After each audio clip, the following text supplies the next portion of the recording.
Hello again everybody, this is Gusto and I have another review today. Now recently I've been working through some international rations. I thought I'd switch it up a little bit today, and since it's been a while since I reviewed any vintage food items, I thought I would review something that I've been looking forward to for quite a while. So today's ration is going to be the Food Packet Survival Abandoned Aircraft. And as you can see that this is produced in March of 1969, and part 2 was produced in 1968. So this food packet came in two parts, as you can see, parts 1 and part 2, and these were developed for use by Strategic Air Command during the Cold War. They were developed as a high energy food supply to be used after abandoning a long range aircraft. Again, this is one that I've been looking forward to for quite a while, and one of the main components is a dried meat product. And I do have one of those that's in good condition, so if any of these are not edible, I'll demonstrate the meat bar with that one. So if we take a look at the cans, this is part 1, and this is the larger of the two cans. Again, March 1969, and it's a typical Spam can construction. The key on the bottom. We'll go ahead and open that up.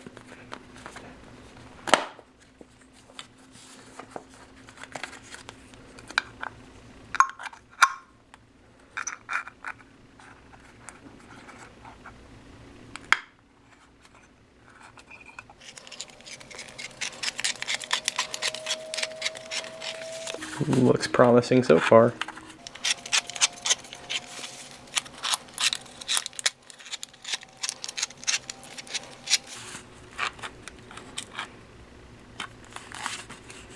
All right.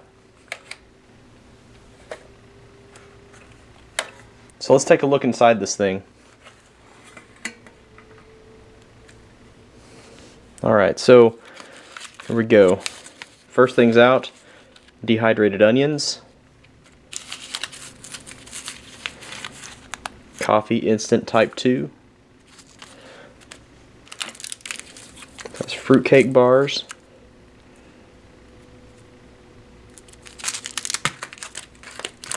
there's 3 of those. That's a little difficult to get out of there, we'll get it in a second. It has 7 sugar cubes. There's some ready-to-eat cereal bars, Style B Class 5 and Style B Class 2. There's one of the meat bars, and it's a little bit oily on the outside. We'll see how that looks in just a little bit. And there is a second dehydrated meat bar. Those things are 3 ounces each. There's 2 in that can, and I think this can is full of them. There's instant tea. There's chili powder seasoning for the meat bars. More coffee. Actually 4 coffees in total. And that third fruitcake bar. This also comes with a recipe sheet for preparation of the meat bars. As you can see on there, the recipes are for browned meat and meat gruel.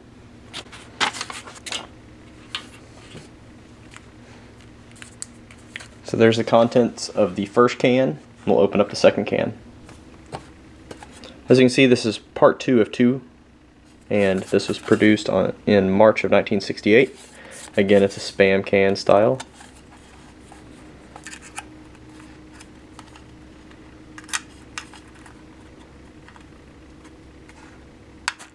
A little bit of a hiss there. Bad luck.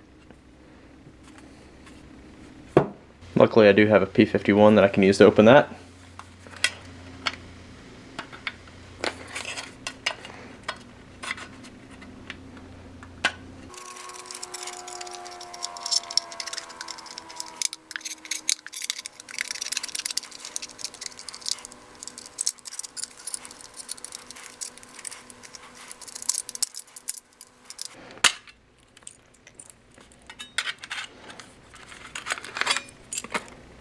There you go. There's more meat bars in there. Let's see if we can get them out.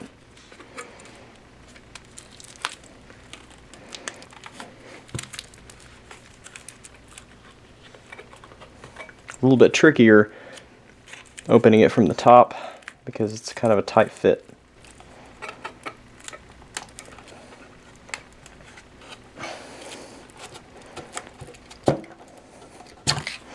There you go, there's one of them. The rest of them should come out a little easier. Number 2. And number 3. Now these look to be in much better condition than the first 2 in the original can. So there you go, there's the contents of this thing. Again, we have several coffees, a couple of teas, some sugar cubes, 3 fruitcake bars, 5 dehydrated meat bars, and 2 cereal bars. Also some seasoning and onions for preparing the brown meat. Let's take a look at those recipes. The first one is brown meat, and it says to crumble meat bar into a pan and cover with a little bit of water, add some onions and chili powder, and then heat that through.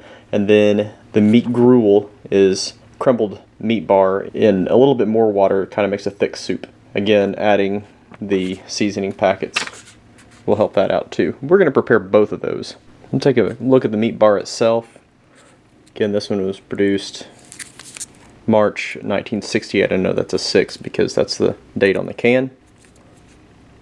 It shows the same directions as the paper did, and you can see the ingredients there. It is dehydrated beef and pork, beef fat and salt.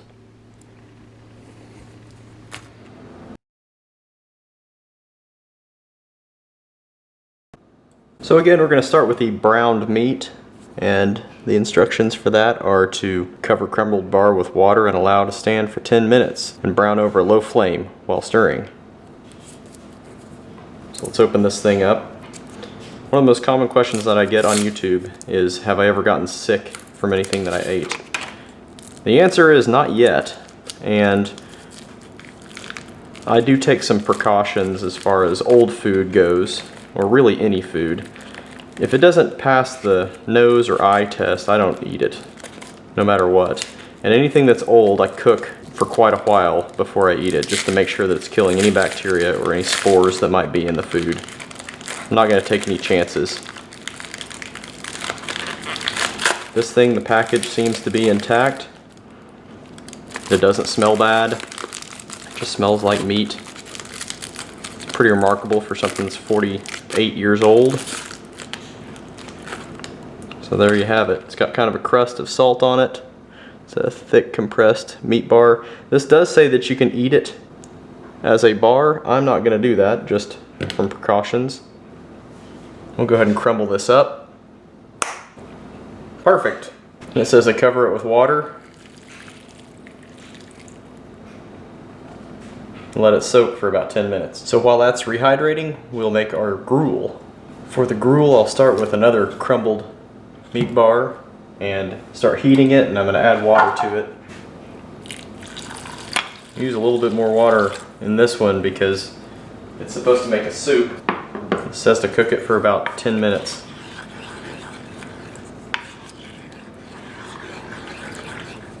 You could do this in a canteen cup or even in one of those tins that this came in if you had to.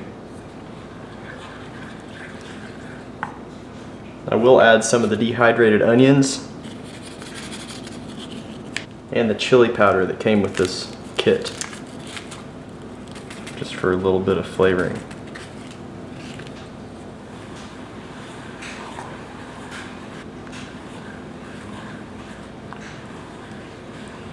We'll heat that for about 10 minutes until it makes a soup.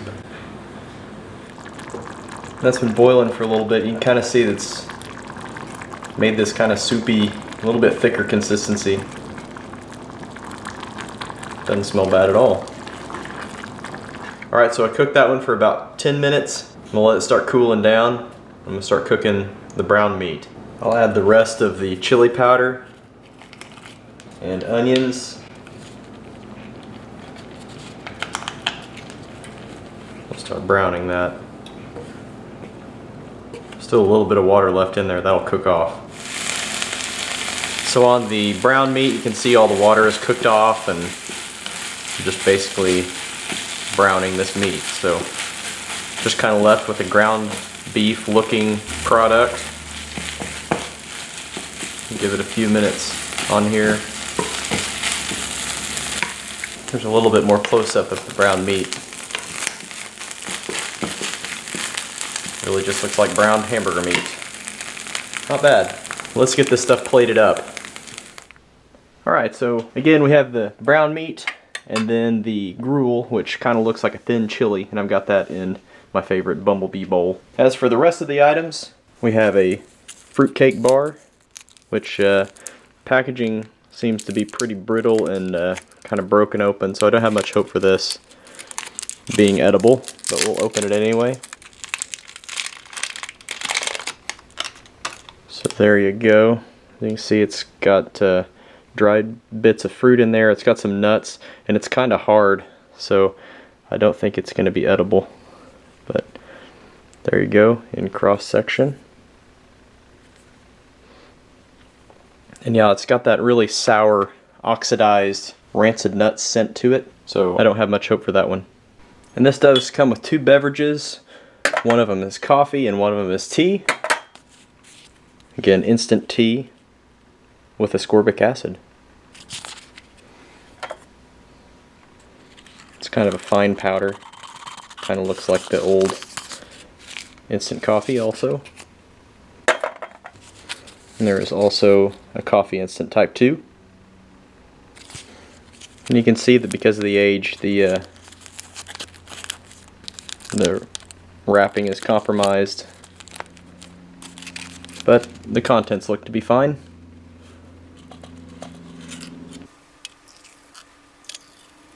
And for each of those I will add a sugar cube. And these were manufactured by the American Sugar Company in New York.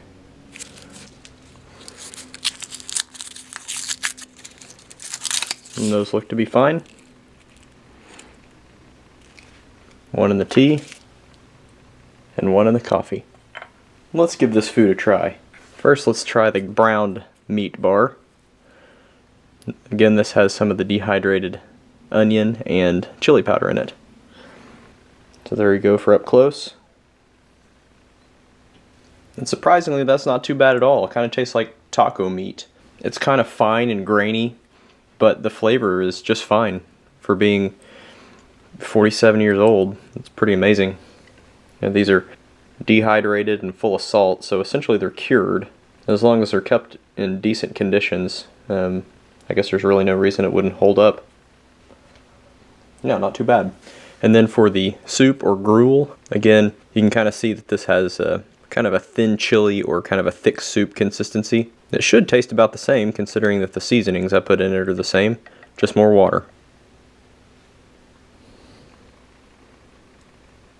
So there you go. It's kind of thin, watery. And actually that's much more pleasant than the browned meat. It does taste kind of like chili. Not bad.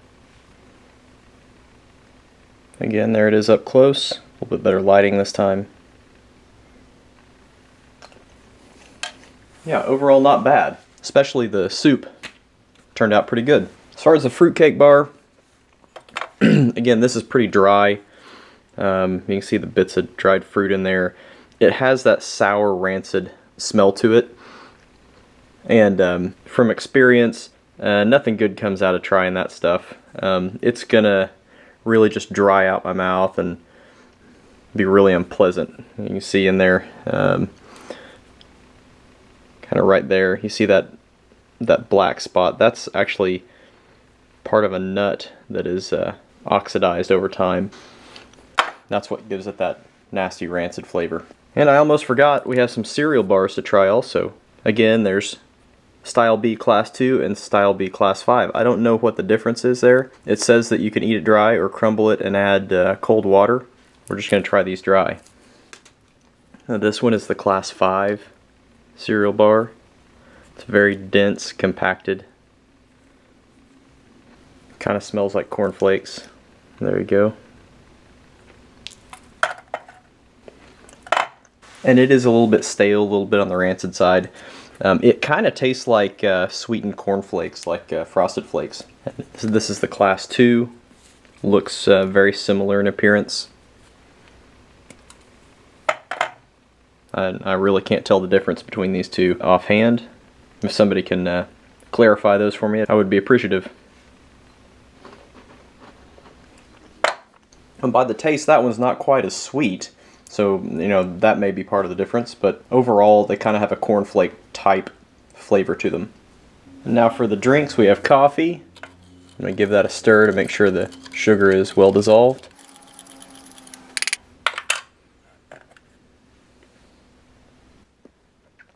And that's not bad at all. It's actually smoother than a lot of the modern instant coffees. It actually has a pretty good flavor. It's not bitter at all. It's not sharp. It's actually a decent cup of coffee.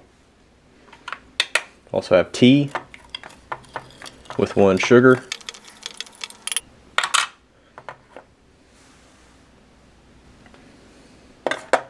And that's not bad. Kind of a weak tea. Doesn't have a really strong flavor like in some of the international rations. Some of those can be a really strong black tea, but this just kind of tastes like an ordinary instant tea. Not bad at all. So this was a really interesting ration to experience, and surprisingly good condition for being 47 years old. Again, it's been a while since I've done any of these vintage rations, but I do find them extremely interesting, just kind of a historical investigation. So I hope you all enjoyed it. Thank you to all of the YouTube subscribers and viewers. Thank you to the Ration Review community and all the folks over on MREinfo.com. Go check them out. So until next time, thanks again. We'll see you later. Bye-bye.